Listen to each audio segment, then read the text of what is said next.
வணக்கம் நண்பர்களே, உங்களின் விவேக வெற்றியாளர்கள். இன்னைக்கு பார்த்தீங்கன்னா கோழி முட்டை இந்த ரெண்டு சம்மந்தப்பட்ட வீடியோ இன்னைக்கு நாங்கள் உங்கள்கிட்ட காட்ட போகிறோம்.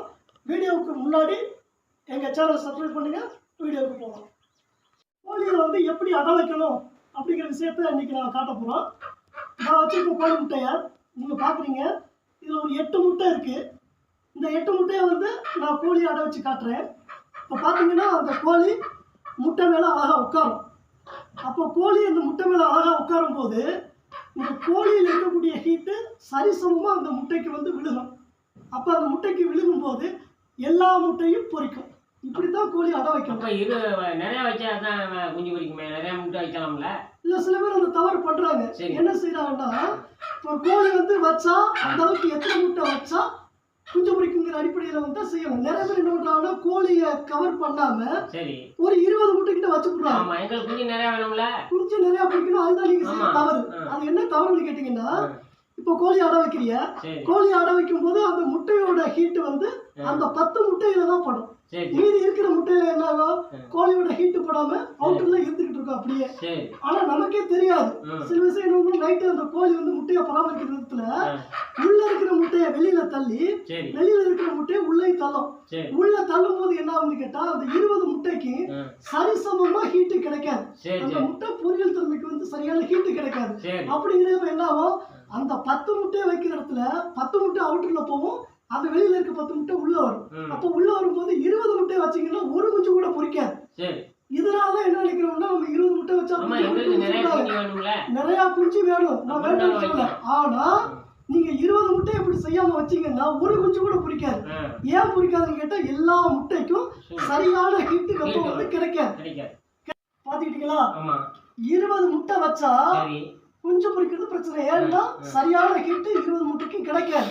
அதனால இனிமே நீங்க என்ன பண்றீங்கன்னா, கோழியோட சுற்றளவுக்கு எத்தனை முட்டை வைக்க முடியுமோ, 10 முட்டை வைக்க முடியுமோ 10 முட்டை வைங்க. இல்ல கொஞ்சம் பெரிய கோழியா இருக்கு அப்படின்னா 12 முட்டை வைங்க. ஆனா முட்டை எப்படின்னு கேட்டீங்கன்னா, கோழியோட சுற்றளவுக்கு அழகா இருக்கணும். அப்பதான் குஞ்சு பொரிக்கும். இல்லைன்னா குஞ்சு பொரிக்காது. 20 முட்டை வைக்கணும் அப்படின்னு சொல்லிட்டு பொரிச்சிருச்சு அப்படின்னு பண்ணாதீங்க. 20 முட்டை பொரிச்சுட்டா அதுல எந்த நிமிஷம் வைக்க முடியுமோ மீதி முட்டையை பொரிச்சு சாப்பிடுங்க. அந்த கோழியோட அளவுக்கு அந்த முட்டையை மட்டும் வச்சு இனிமே பராமரிங்க. இப்படி அடை வச்சாதான் கோழியை கரெக்டா எல்லா குஞ்சுகளையும் நம்ம காப்பாற்ற முடியும். இந்த முட்டை என்னமோ சொல்றாங்களே, சாஞ்சி போச்சுன்னா முட்டை இந்த முட்டை எடுத்துக்கிட்டீங்கன்னா, இந்த முட்டையில இந்த மேல் பகுதி இருக்கு பாத்தீங்களா, அந்த கூர்மையான பகுதி, இந்த பகுதியில தான் காற்று குமிழிகள் இருக்கும். இப்ப குஞ்சு அடை வச்சுட்டீங்க, கரு ஏற ஏற ஹீட் ஏற ஏற என்னன்னா குஞ்சு இனப்பெருக்கம் உற்பத்தி ஆகிட்டே வரும். அப்ப குஞ்சு ஆகும்போது குஞ்சுக்கு தேவையான காற்று ஒண்ணு வேணும். அந்த காற்று இந்த முட்டையோட இந்த மேல் பகுதி கூர்மையான பகுதியில தான் இருக்கும். அதனால முட்டை அடை வைக்கும் போது மேக்சிமம் இந்த கூர்மையான பகுதி மேல இருக்கிற மாதிரி வச்சீங்க அப்படின்னா அந்த குஞ்சுக்கு சரியான அளவுக்கு காற்று போயிட்டு இருக்கும், ஆக்சிஜன் போயிட்டு இருக்கும். அந்த குஞ்சு நல்லா வளரும். முட்டை கீழே சாஞ்சிருச்சு. முட்டை சாஞ்சிட்டாலும் இந்த கூர்மையான பகுதி கீழே போகாது, மேக்ஸிமம் புதுசா கிடக்கும். இப்படி கிடந்தாலுமே அதுக்கு சரியான அளவுக்கு அந்த காற்று குமிழில போகும்போது ஓரளவு நார்மலா இருக்கும். ஆனா இந்த அளவுக்கு இருந்துச்சு அப்படின்னா இன்னும் நல்லா இருக்கும். ஆனா கோழி வைக்கணும் போது லைட்டா சாயும். மண்ணை தோண்டி இப்படி உள்ள வச்சா அப்படி வைக்காது. மேக்ஸிமம் கோழி முட்டை எப்படி வச்சாலும் இந்த அளவுக்கு தான் இருக்கும். அதனால சரியான அளவுக்கு காற்று குஞ்சுகளுக்கு கிடைக்கும். அதனால இந்த அளவுக்கு இந்த மாதிரி நீங்க முட்டையை வச்சா இன்னும் நல்லா இருக்கும். நல்லா இருக்கும். அந்த பச்சை முட்டையை சாப்பிடலாங்கிறாங்க, எப்படி இதனால சத்து உண்டா? இல்ல, பச்சை முட்டைய சாப்பிடக்கூடாது. ஏன் பச்சை முட்டையை சாப்பிடக்கூடாதுன்னு சொல்றோம்னா, அந்த முட்டையில இருக்கிற கருவுல நுண்கிருமிகள் இருக்க வாய்ப்பு இருக்குன்னு அறிவியல் பூர்வமா சொல்றாங்க. அதனால நீங்க என்ன பண்ணணும் அப்படின்னு கேட்டா, இந்த மாதிரி பச்சை முட்டை எடுத்துட்டீங்க அப்படின்னா அவிச்சு சாப்பிடுங்க. அப்படி இல்லையா பொரிச்சு சாப்பிடுங்க. அந்த மாதிரி சாப்பிட்டீங்கன்னா அது ஹீட் உள்ள போய் 100 டிகிரில ஹீட் உள்ள போயிட்டு ஓரளவுக்கு கிருமிகள் சாகிறதுக்கு வாய்ப்பு இருக்கு. அப்ப அந்த மாதிரி நம்ம சாப்பிடலாம். காலையில பச்சை முட்டை குடிச்சா உடம்புக்கு வலிமையா இருக்காம்ல, உடம்பு ஏறுதாம்ல? அப்படி எல்லாம் கிடையாது. ஒண்ணும் முட்டையில என்ன இருக்கோ அதே சத்து தான் நீங்க பொரிச்சு சாப்பிட்டாலும் சரி அவிச்சு சாப்பிட்டாலும் கிடைக்க போகுது. பச்சையா சாப்பிட்டாலும் அதுதான் கிடைக்க போகுது. ஆனா அது என்ன பிரச்சனை கேட்டா, நுண்கிருமிகள் பாதிப்பு இருக்குங்கிறதுக்காக தான் சொல்றோம். அது மாதிரி இந்த ஹோட்டல்ல எடுத்துக்கிட்டீங்கன்னா, இந்த ஆப்பாயில் சாப்பிடுவா, சில பேர் புல்பாயில் சாப்பிடுவோம். அதெல்லாம் சாப்பிடக்கூடாது. முடிஞ்ச அளவுக்கு அவிச்சோ இல்ல பொரிச்சே சாப்பிடுங்க. அந்த மாதிரி ஆப்பாயில் புல்பாயில் எல்லாம் இந்த ஹோட்டல்ல சாப்பிடுறது கொஞ்சம் தவிர்த்துட்டீங்கன்னா நல்லது. சரி பெரிய பொண்ணு ஆயிடுச்சுன்னா அந்த முட்டையை தான் கொடுக்கணும், 10 முட்டை 20 முட்டை கொடுக்குறாங்கல்ல, அதனால சொல்றாங்க அது சாப்பிட்டா நல்லது, அதனால மறுக்கல, உண்மை இல்லைன்னு சொல்ல வரல. சரிங்க. ஆனா விஷயம் என்னன்னு கேட்டீங்கன்னா அதுக்கு என்ன சத்து இருக்கோ அது கிடைக்கும் உங்களுக்கு. ஆ. ஆனா நுண்கிருமிகள் பாதிப்பு இருக்குமோங்கிறதுக்காக தான் நாங்க அதை சொல்றோம். சரி சரி. என்னன்னா பச்சை முட்டையில அந்த நுண்கிருமிகள் இருக்கு வந்து இருக்கும். ஆமா. இதே நீங்க ஹீட்ல வந்து 100 டிகிரில கொதிக்க வச்சு சாப்பிட்டா ஆ. அந்த நுண்கிருமிகள் செத்து போயிடும். ஆமா. அப்படிங்கிறப்ப அந்த முட்டைக்கு வந்து நுண்ணுயிர் சத்து பிற்பாடு அந்த சத்து வந்து நார்மலா கிடைக்கும். சரி சரி. அதனாலதான் பச்சை முட்டையை சாப்பிட வேண்டாம், அவிச்சோ இல்ல பொரிச்சோ சாப்பிடுங்க நாங்க கேட்டுக்கிறோம். சரி. என்ன இப்படி கோழி ஆட்டி பொரியல இந்த கோழியை சாப்பிடக்கூடாதுங்கிறாங்கல்ல? பிராய்லர் கோழியை சாப்பிடுறதுக்கு தான் வாங்கிட்டு வந்திருக்கேன். நல்லா இருக்குமா? நல்லா சூப்பரா இருக்கு, நல்லா சாப்பிடலாம். இல்லைன்னா அது சத்து இல்லைங்கிறாங்கல்ல? இல்ல அது கிடையாது. அதனாலதான் நான் நாட்டுக்கோழி வாங்கிட்டு போறேன். இல்ல உடம்பு. பிராய்லர் கோழி சாப்பிடலாம். சரி. உங்களுக்கு நாட்டுக்கோழியில என்ன இருக்கோ அதே அளவுக்கு பிராய்லர் கோழியில எல்லா சத்தும் நிறைஞ்சிருக்கு. ஆ. நல்லா விரும்பி சாப்பிடலாம். சரி சரி. ஆமா. சாப்பிடக்கூடாதுலாம் கிடையாது. அதனால குண்டா இருக்கு பாருங்க, ஒல்லியா இருக்கு. இல்ல நாட்டுக்கோழியிலயா அது ஒல்லியா இருக்கு, பிராய்லர் கோழியா குண்டா இருக்குன்னு கேட்டா பிராய்லர் கோழி வந்து உழைப்பு கிடையாது. உழைப்பு கிடையாது. நாட்டுக்கோழிக்கு உழைப்பு உண்டு. எப்படிங்க? எப்படி உழைப்பு உண்டுன்னு கேட்டா அப்புறம் குடாப்புல அடைச்சு வைக்கிறீங்க, ஆமா. அடைச்சு வச்சுட்டு என்ன பண்ணுவீங்க, விரட்டி விட்டுருவீங்க. ஆமா. அதுக்கு ஏற போடுறீங்களா? இல்ல கிடையாது. கிடையாது. அது எங்கிட்ட போவோம், போயிட்டு கிளச்சி சாப்பிடும். அப்ப அது மல்லு கட்டி கிளக்கணும், ஓடணும், முடியாடணும், ஏகப்பட்ட வேலை இருக்கு, ஏற கிடைக்காது. ரொம்ப சிரமப்பட்டு ஏற தேடி செய்யும். ஆக அது சாப்பிடக்கூடிய எனர்ஜி வந்து அந்த உடம்புக்கு பத்துறது கிடையாது. இதே அந்த கோழிக்கு நீங்க எனி டைமும் உணவு போட்டுக்கிட்டே இருந்தீங்கன்னா அதனால குண்டா கொடுக்கணும்னு இருக்கும். பிராய்லர் கோழி அப்படி கிடையாது. பிராய்லர் கோழி வந்து ராஜா மாதிரி உள்ள வாழ்க்கை. இது என்ன பண்ணுவாங்கன்னா ஒரு கூட்டுல அடைச்சு போட்டுருவாங்க, வளர்ப்பு கோழி கூட்டுல அடைச்சு போட்டு பக்கத்துல என்ன பண்ணுவாங்கன்னா அதுக்கு தேவையான கம்பு சோளம் அந்த இறையெல்லாம் பக்கத்துல வச்சிருவாங்க, பக்கத்துல தண்ணி வச்சிருவாங்க குடிக்கிறதுக்கு.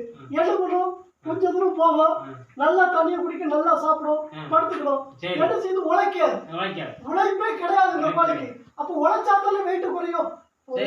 ஒரு வீரர் ஓடுறாருன்னா உழைச்சாதான் அந்த உடம்பு கட்டுக்கோப்பட வச்சுக்க முடியும். உழைக்காத கோழியில சத்து இருக்குங்களா? கண்டிப்பா சத்து இருக்கு. ஏன்னா அது சாப்பிடுறத விட இது அதிகமான நல்ல ஒரு எனர்ஜி உள்ள பொருள் தான் இதுவும் சாப்பிடுது. ஆனா என்ன ரீசன் கேட்டா குண்டாயிரும். உழைக்கிறதுல அப்படிங்கிறதுனால இது குண்டாகி நல்லா பெருசா இருக்கும். அதனாலதான் இந்த மாதிரி கோழி கோழி பெருசா இருக்கு. உழைக்கிறது இல்ல, சாப்பிடுறதா தூங்குறதா சாப்பிடுறதா 24 மணி நேரமும் இந்த பிராய்லர் கோழிக்கு உணவு உண்டு. ஆனா அந்த கோழிக்கு அப்படி கிடையாது. அது ஏற தேடி அலையணும், கஷ்டப்படணும், முடியாம நைட்டு படுத்துக்கணும், மறுபடியும் ஓடணும். அதனாலதான் அதுக்கு சேட்டை அந்த மாதிரி இருக்கு, குண்டா இல்லாம இதா இருக்கு. அதே அந்த கோழியை நீங்க வந்து அடைச்சு பராமரிச்சு எந்த உழைப்பு இல்லாம கொடுத்தீங்கன்னா அதுவும் நல்ல பெரிய கோழியா தான் இருக்கும். சரி, இது நம்ம 40 நாளைக்கு 30 நாளைக்கு எடுத்துங்க. ஆமா ஆமா. இந்த கோழி எப்படி கேட்டீங்கன்னா இந்த கோழியோட ஆயுட்காலமே வெறும் 42 நாள் தான். சரிங்களா? ஏன் இந்த 42 நாள் இந்த கோழி சொல்றோம்னு கேட்டா பிராய்லர் கோழி வந்து கலப்பினத்தால உருவாக்கப்பட்டது. அதாவது பல கோழி இனங்களை ஒருங்கிணைச்சு கலப்பின செஞ்சு அபிவிருத்தி பண்ணி தான் உற்பத்தி பண்றாங்க. ஏன்னு கேட்டா நம்ம நாட்டோட இறைச்சி வந்து இந்த பிராய்லர் கோழி வந்து அதிகப்படியா நடந்துகிட்டு இருக்கு. இது எங்க கண்டுபிடிச்சாங்க?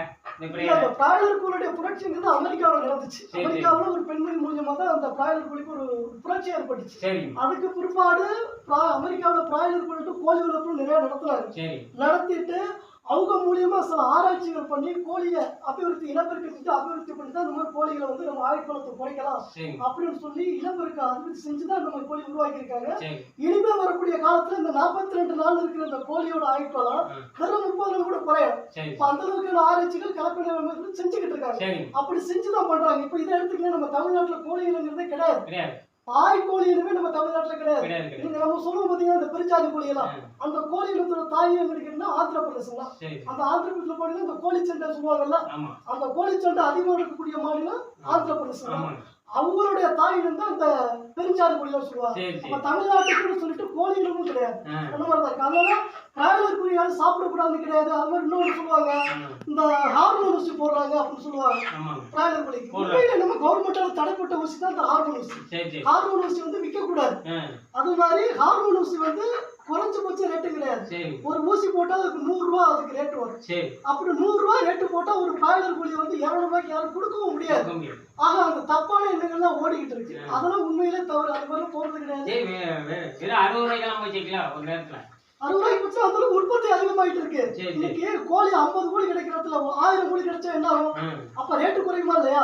அந்த அளவுக்கு உற்பத்தி பண்ணிட்டு இருக்கா. நாமக்கல் மாவட்டத்தை பொறுத்தவரையில இந்த பிராய்லர் கோழியோட ஒர்க்கு தான் அதிகம். சின்ன சின்ன வீட்டுல பாத்தீங்கன்னா கோழி வளர்க்குறா. அது வந்து பெரிய பிராய்லர் கோழி வளர்க்கறதுக்கு வந்து பெரிய குடம்லாம் தேவை கிடையாது. கோழி வளர்ப்புங்க பெரிய ஒவ்வொரு வீட்லயும் அவங்க விருப்பப்படி தனிப்பட்ட முறையில சின்ன குடாப்பு வச்சோ சரி அவங்க டெக்னாலஜில ஒரு குடிசை தொழில் மாதிரிலாம் அந்த கோழி வந்து வளர்த்துட்டு பண்ணிட்டு இருக்காங்க. சரி அந்த நாமக்கல் வளர்ற கோழிகள் வந்து ரொம்ப முக்கியம். அது மாதிரி இந்தியாவை பொறுத்தவரையில நம்ம தமிழ்நாடு, ஆந்திர பிரதேசம், கர்நாடகா மாநிலத்துல வந்து இந்த பிராய்லர் கோழி வந்து ரொம்ப அதிகம், சரி ரொம்ப அதிகமா வளர்க்குறாங்க. அதனால கோழி இனத்துல வந்து பிராய்லர் கோழி வந்து நல்லா சாப்பிடுவோம். சரி முட்டை விடுது அது ஒரு கோழி இனமால இருக்கு. எந்த நேரம் முட்டை தள்ளிக்கிட்டே இருக்கு. லேயர் கோழினா அது சாவை எப்படி இணையாம எப்படி முட்டை போடுது? இல்ல அந்த கோழி முட்டை இனத்துக்கிட்டே சொல்லிட்டு சில கோழி வளர்த்துருக்காங்க. அதான். அதுவும் இனப்பெருக்க அது அபிவிருத்தி செஞ்சு தான் அந்த கோழியை பண்ணியிருக்காங்க. சரி லேயர் கோழின்னு சொல்லிட்டு அந்த லேயர் கோழி வந்து முட்டை போட்டுக்கிட்டே இருக்கும். ஆ, பிராய்லர் கோழி வேற, லேயர் கோழி வேற. ஆ, பிராய்லர் கோழியோட லேயர் கோழி வந்து ரேட்டு கம்மியா இருக்கும். ஆனா சரி. நம்ம கண்டுபிடிக்க முடியாது. இது சரி. பிராய்லர் கோழியில அவன் பார்க்க ரெண்டுமே ஆமா ஒண்ணு. ரெண்டு ஒரே மாதிரி இந்த மூக்க பாத்தீங்கன்னா கொஞ்சம் பெருசா இருக்கும். பெருசா முட்டை இருக்கிற கோழி. ஆமா இந்த மூக்குல இந்த மேல இருக்கு பாத்தீங்கன்னா இந்த அழகு கொண்ட கொண்ட கொண்டை. ஆ, இது கொஞ்சம் பெருசா இருக்கிற மாதிரி இருக்கும். உங்களுக்கு தெரியாது. சரி அந்த சரி கோழி முட்டை இட்டுக்கிட்டே இருக்கும். இப்ப சாவல் இணையாம இந்த நாட்டுக்கோழி முட்டை விடுமா? கண்டிப்பா முட்டை இடும். ஆனா இந்த கோழியை பத்தி ஒரு விஷயம் சொல்றேன். சொல்லுங்க. இந்த பொட்டை கோழி ஆ, ஆண் சேவல் இணையாம சரி. சேவல் இணையாம முட்டை இடும். உங்களுக்கு தெரியுமா? எப்படி இணைங்க? முட்டை விடும் எப்படி? முட்டை இடும். சாவல் இணையா முட்டை விடாது. இல்ல முட்டை நானும் அப்படித்தான் நினைச்சுக்கிட்டு இருந்தேன். சரி சாவல் இணையாம முட்டை இடாது, சரி. சாவல் இணைஞ்சாதான் முட்டை இடும் தான் நானும் நினைச்சுக்கிட்டு இருந்தேன். சரி ஆனா நான் ஒரு கோழிப்பண்ணைக்கு போயிருந்தேன். சரி கோழிப்பண்ணைக்கு போயிருந்தோம். அங்க நான் செய்முறையா சில விஷயங்களை பார்த்தேன். சரி அப்ப அங்க வந்து ஒரு ப்ரொஃபசர் பேசுறாரு. ஆ, கோழி வந்து ஆ, முட்டையிடும், ஆ, சாவல் இடையாம முட்டையிடும் உங்களுக்கு தெரியுமான்னு கேட்டாங்க. நாங்க சொன்னோம் அவர்கிட்ட பார்த்து, எப்படி சார் முட்டையிடும்? ஆ, சாவல் இடைஞ்சா தானே கோழி முட்டையிடும், முட்டை இடாதே அப்படின்னு சொல்லி நாங்க சொன்னோம். அப்ப சரி. அவர் சொன்னாரு, ஆ, இல்ல ஒவ்வொரு கோழிக்குமே இயற்கையாவே முட்டையிட சக்தி இருக்கு. சரி அது முட்டை போடும். ஆனா நம்ம கிராமத்துல யாரும் இதை செக் பண்றது கிடையாது. சரி சாவல் இணைஞ்சாதான் முட்டை இடும் நினைச்சுக்கிட்டு இருக்கோம். சரி சாவல் இணைஞ்சா என்ன நடக்கும் அப்படின்னு கேட்டா அந்த முட்டை இடும்போது சரி அது கருவுள்ள முட்டையா வந்து பாரு. சரி கருவுள்ள முட்டையா வரும். சரி சாவல் இடையாம முட்டை இட்டா அது கரு இல்லாத முட்டையா வரும். சரி அப்படின்னா இந்த கரு இல்லாத முட்டையா இருந்தா என்ன ஆகும் அப்படின்னு கேட்டா குஞ்சு பொரிக்காது. குஞ்சு குஞ்சு. ஏன்னா கரு இருக்காது. ஆ, இப்ப நீங்க கடையில வாங்குற முட்டையெல்லாம் பாத்திருக்கீங்களா? ஆமா எத்தனை முட்டை பாத்திருக்கீங்க, வாங்கிருக்கீங்க? ஆமா அந்த முட்டையை நீங்க அடகாத்து வச்சா அது குஞ்சு பொரிக்குமா? ஆ, பிடிக்காது. குஞ்சு பொரிக்காது. ஏன்னு கேட்டா அது கரு இல்லாத முட்டையை தான் வந்திருப்பாங்க. அதனால அது கடை முட்டைன்னு சொல்லி விற்கிறாங்க. சரி அந்த முட்டையை நீங்க அடையில வச்சாலும் ம், அது குஞ்சே பொரிக்காது. சரி இந்த மாதிரி ஆண் ஆண் கோழி வந்து ம், சாவல் வந்து பெட்ட கூட இனச்சரிக்கை பண்ணாதான் அது கருவுள்ள முட்டையா வரும். சரி அப்படி சாவல் வந்து சேராம முட்டையிட்டுச்சு அப்படின்னா சரி அது கரு இல்லாத முட்டையா இருக்கும். சரி நீங்க ஒரு நாள் உங்க பொட்டை கோழி ஏதாவது கோழிய நான் செக் பண்ணி பார்க்கறேன். நீங்க வெட்டி பாருங்க. என்னைக்காவது ஒரு நாள் கோழிய அடிச்சுட்டு கறி வைக்கும் போது பாப்பீங்க. ஆ, பாத்தீங்கன்னா அந்த சென்டர் பகுதியில் பார்த்து சின்ன சின்ன முட்டையா இருக்கும். ஆமா பாத்திருக்கீங்களா? இருக்குது அது முட்டையோட இயற்கையாவே அது வர்றது. வருது. அந்த முட்டை பெருசா என்னன்னு கேட்டா அந்த முட்டை ஆட்டோமேட்டிக்கா வரும். சரி இது மாதிரி ஆ, ஆண் கோழி இணைச்சாதான் சரி முட்டை இடும்னு கிடையாது. சரி ஆண் கோழி இணையாமலும் சேவல் இணையாமலும் முட்டை இடும். ஆ, சரிங்களா? இனிமே இந்த மாதிரி சொல்லும்போது நீங்க செக் பண்ணி பாருங்க, உங்களுக்கு சரி, தெரியும். சரி. உங்க வீட்டுல ஒரு பொட்டை கோழியை நீங்க அடை வச்சு இறப்பட்டு வச்சு பாருங்க. ஆ, அது கண்டிப்பா முட்டையிடும். ஆனா கரு இல்லாத முட்டையாகும். ஆ, அதான் சேவலை இணைச்சா கருவுள்ள முட்டையாகும். சரி, அது சரி. குஞ்சு பொரிக்கும். அது சேவலை இணையாத முட்டையிட்டா அது கரு இல்லாத முட்டையாகும். கருவில. சரிங்களா? அவ்வளவுதான். அது குஞ்சு வரைக்காது. கண்டிப்பா பொரிக்கும். அது சேவலை இணையில அப்படின்னா கரு இருக்காதுல்ல, சரி சரி கரு இல்லாத முட்டையா வரும். அது வந்து குஞ்சு பொரிக்காது. சரி அவ்வளவுதான் விஷயம். சரி சரி சரிங்களா? இது மாதிரி எங்களுடைய விழிப்புணர்வு வீடியோ அடுத்தடுத்து கண்டிப்பா உங்களுக்கு வரும். அடுத்த வீடியோவில் கண்டிப்பா நம்ம சந்திப்போம்.